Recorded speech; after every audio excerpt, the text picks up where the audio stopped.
mwisho ng'ade machieko manani. Haya, sasa ni nafasi ya mamake ndugu wetu, mamake mzazi, ili aweze kuomboleza na pia kutoa ushuhuda au kuongea machache kuhusu mtoto wake. Karibu mama. Amoso ndio Kristo ndio kweli. Amoso ndio topake. Atuna hawa nya sata manyamelo kamano. Mose elita kwa takreta ni pirario gatia. Pirario gadia manibu yo diepolo. Dwama joka nyasaye masene. Wijo kani tinda vyo wataluma no ne chunya mana hero. Ni madawu ko bijabuonda la oge. Katakana oyudo okao Recho no yudo kigonge duondana. Duondana ne mothi nyaka nyothi polo mano.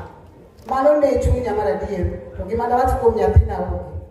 Recho, agoniero kamano mama. Agoniero kamano mang'eny.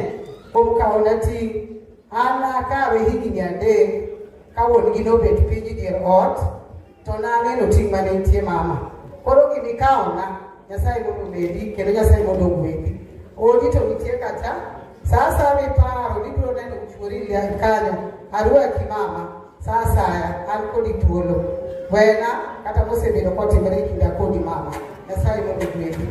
Akwayo, joga mkontie manonwa, kwa kamanu oke mama, hakiani kufea hata kemi gintie, okuchumu ufani na joga, hangi kabila dutote mudorwa. Yowane pale.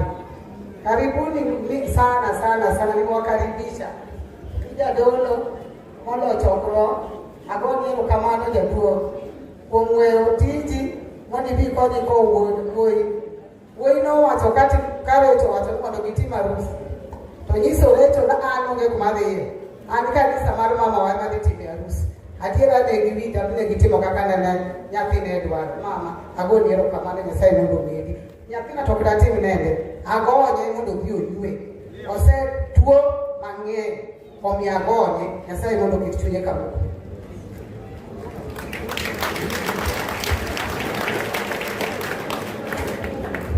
Asante sana mama.